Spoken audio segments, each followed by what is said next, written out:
1 Korintus 1 ayat 3. Kasih karunia dan damai sejahtera dari Allah, Bapa kita, dan dari Tuhan Yesus Kristus menyertai kamu.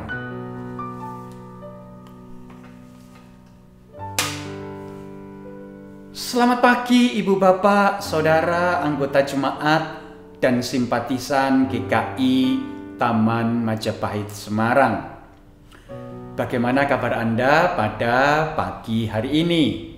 Semoga di tengah cuaca yang tidak menentu, tubuh kita tetap fit, tetapi lebih daripada itu, hati kita, pikiran kita, pengharapan kita tetap tertuju kepada Allah yang hidup, sehingga hidup kita dipenuhi dengan sukacita dan damai sejahtera.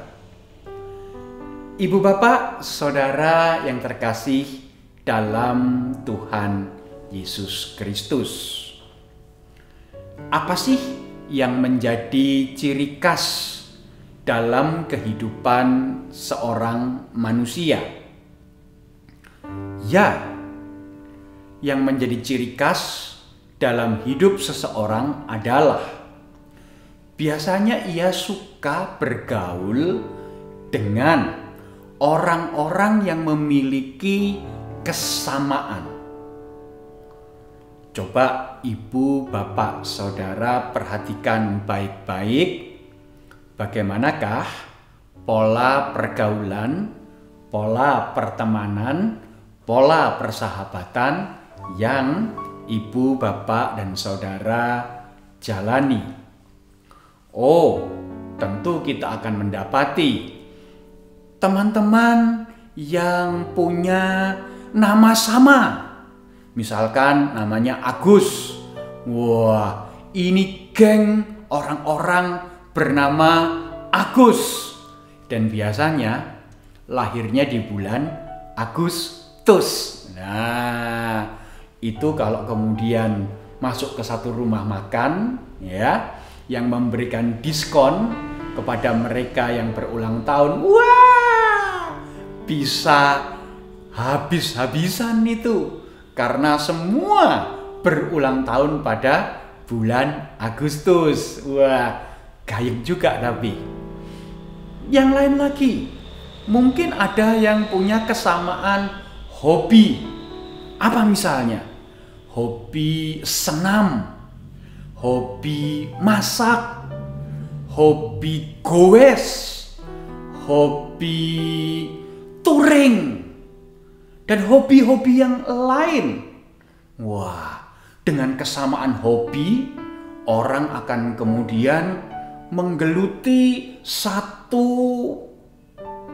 tindakan tertentu bersama-sama, dan kemudian bercakap-cakap, bertukar pikiran, kemudian memberikan insight, memberikan input, memberikan masukan, bahkan memberikan kritik, memberikan nasihat. Wah, jangan begini, mestinya begitu. Nanti kalau masaknya apinya terlalu besar, wah, nanti itu bisa kecoklatan, warnanya tidak menarik.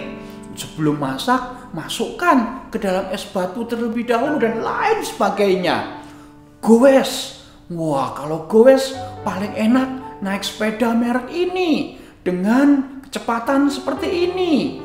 Wah, daerah sana itu enak, jalannya menanjak, sehingga kita dipacu dan dipicu untuk mengeluarkan tenaga sehingga kita berkeringat. Hati-hati ya ibu bapak saudara yang terkasih, yang sukanya goes, tolong diingat ketika goes jangan pakai masker, karena itu membahayakan pernafasan.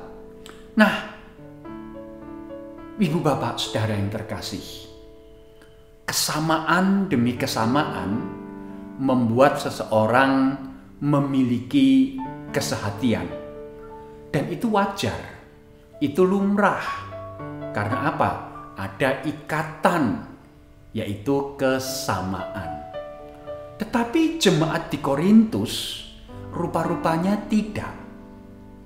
Jemaat di Korintus justru adalah jemaat yang datang dari berbagai-bagai latar belakang, baik latar belakang budaya, latar belakang pola berpikir, latar belakang kemampuan untuk menganalisis, bahkan keberbedaan status sosial, keberbedaan status ekonomi. Ada anggota-anggota jemaat di kota Korintus ini yang berasal dari golongan sangat mampu, sangat mapan, sangat kaya. Tetapi ada yang berasal dari kondisi keluarga-keluarga yang biasa saja, pedagang kecil-kecilan. Bahkan ada pula anggota jemaat Korintus yang adalah hamba, adalah budak. Waduh, itu jaraknya jauh sekali. Ada yang berlatar belakang orang-orang yang menganut agama monoteisme. Tetapi ada juga orang-orang yang sebelum jadi orang Kristen, mereka adalah para penyembah dewa dan dewi, politeisme. Sehingga ketika semua ngumpul jadi satu di jemaat kota kota Korintus, waduh, itu campur aduk, gaduh-gaduh, ndak karu-karuan. Ini kemudian polanya siapa yang mau diikuti? Apakah polanya orang-orang kaya? Apakah polanya para filsuf? Apakah polanya orang-orang cerdik pandai? Apakah polanya para pedagang? Wah, itu membuat suasana di dalam kehidupan berjemaat di kota Korintus menjadi gayeng. Nah, ibu bapak, saudara yang terkasih dalam Tuhan Yesus, biasanya ketidaksamaan, keberbedaan yang ada justru membuat orang-orang tidak merasa nyaman. Kamu berbeda dari aku. Pikiranmu berbeda dengan pikiranku. Polamu tidak sama dengan pola yang selama ini aku lakukan. Sistem nilai yang kamu berlakukan dalam hidupmu sehari-hari sangat berbeda, bahkan bertolak belakang dengan apa yang aku jalani dalam hidupku setiap hari. Akhirnya, jemaat di kota Korintus mengalami pergumulan, yaitu keretakan. Sedikit lagi menuju perpecahan. Menyedihkan sekali. Ibu bapak, saudara yang terkasih dalam Tuhan Yesus Kristus, di tengah situasi dan kondisi seperti itulah Rasul Paulus memberikan salam di awal suratnya kepada jemaat di Korintus. Kasih karunia dan damai sejahtera dari Allah Bapa kita dan dari Tuhan kita Yesus Kristus beserta dengan kamu. Rasul Paulus mau mengingatkan kepada masing-masing pribadi anggota jemaat kota Korintus agar di tengah kepelbagaian, di tengah keberbedaan, mereka tidak membuat segala keberbedaan itu justru sebagai sumber masalah, sumber konflik, sumber ketegangan. Tetapi biarlah masing-masing anggota jemaat Korintus memandang kepada kasih karunia dan damai sejahtera yang Allah sendiri berikan kepada mereka. Apa yang tampak kasat mata oleh manusia memang berbeda-beda. Tetapi bukankah kasih karunia dan damai sejahtera dari Allah Bapa kita dan dari Tuhan Yesus Kristus sama diberikan kepada mereka yang berlatar belakang orang cerdik pandai, diberikan kepada mereka yang berlatar belakang sebagai pedagang, diberikan kepada mereka yang berlatar belakang sebagai bangsawan, diberikan pula kepada mereka yang berlatar belakang sebagai hamba, bahkan budak. Semua mendapatkan yang sama. Kesamaan di dalam kasih karunia dan damai sejahtera dari Allah Bapa kita dan dari Tuhan Yesus Kristus inilah yang oleh Rasul Paulus dipandang sebagai pengikat persekutuan jemaat Korintus. Nah, Ibu Bapak, Saudara yang terkasih dalam Tuhan Yesus Kristus, gereja yang sehat adalah gereja yang mampu melihat keberbagaian, keberbedaan bukan sebagai sumber konflik.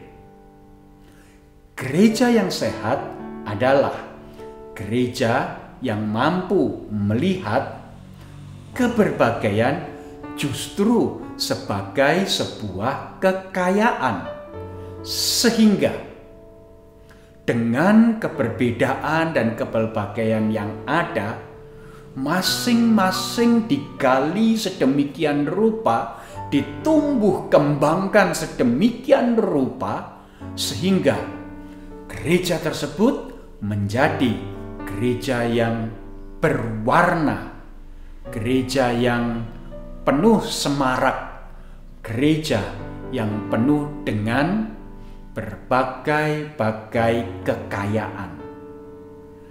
Tidak selalu kalau aku berbeda dengan engkau, maka aku benar, kamu salah. Atau sebaliknya, kamu benar, aku salah. Tidak. Bisa jadi ketika aku berbeda dengan engkau, aku benar, engkau pun benar. Hanya saja sudut pandangnya berbeda.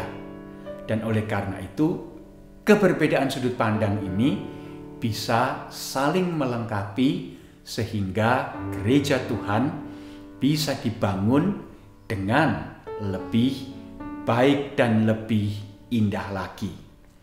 Nah, Ibu Bapak, Saudara yang terkasih, bukankah gereja kita GKI Taman Majapahit juga adalah gereja yang penuh warna? Pertahankan. Jangan berangan-angan kita membangun sebuah gereja yang satu warna. Aduh, miskin. Tetapi biarlah kita boleh membangun GKI Taman Majapahit menjadi gereja yang penuh warna. Warna-warni sukacita. Tidak harus seragam, tetapi biarlah beragam. Dan dengan demikian kita boleh merasakan betapa kaya dan betapa indahnya hidup di dalam keberbedaan yang ada di dalam hidup berjemaat. Mari Ibu Bapak Saudara yang terkasih, kita kembangkan keberbedaan yang ada menjadi modal bagaimana tubuh Kristus di GKI Taman Majapahit ini bisa bertumbuh, bisa berkembang, bisa Tuhan pakai untuk menghadirkan kerajaan Allah. Amin. Mari sekarang kita berdoa. Bapa Surgawi, kami bersyukur kepadamu untuk GKI Taman Majapahit, gereja di mana Engkau menempatkan kami, baik sebagai anggota jemaat maupun sebagai simpatisan. Kami berdoa memohon, biarlah dengan keberbagaian dan keberbedaan yang ada di dalam diri kami masing-masing, Tuhan boleh pakai itu semua menjadi sebuah kekayaan di dalam membangun tubuh Kristus, gereja Tuhan di tempat ini. Inilah doa kami, dalam nama Yesus Kristus Sang Kepala Gereja kami berdoa. Amin. Selamat melanjutkan aktivitas, Ibu Bapak, Saudara yang terkasih. Tetap semangat, Tuhan memberkati. Amin.